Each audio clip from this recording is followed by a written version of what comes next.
Bugün əgər 2 yaşından telefonla oynayan uşaq 6 yaşında məktəbə gəlirsə, özü ilə problem gətirir. Onun beyni telefonun yanındadır. Telefonda gördüklərinin, öyrəndiklərinin yanındadır. Müəllim buna 2+2 öyrətməyə başlayır. Müəllim buna A, B öyrətməyə başlayır. Görün, nə boyda ziddiyyət var. Uşaq 3 yaşına qədər uşaqdır.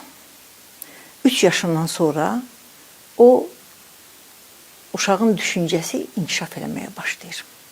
İdraki, dərk etmə prosesi sürətlənir. Və mən təklif eləyirəm ki, uşaq 3 yaşından məktəbə gəlsin. 3 yaşında başlanan təhsil birinci bağça problemini həll edəcək. Məktəblər var. Məktəblərdə o şəraitləri yaratmaq mümkündür. İkincisi, biz tamamilə yeni bir metodologiya hazırlamalıyıq. Əzbərlətmək təhsil deyil. 5 səhifəni oxu, gəl mənə nağıl danış, bu təhsil deyil. Mənim suallarıma cavab ver, bu təhsil deyil. Sualı uşaq özü yaratmalıdır.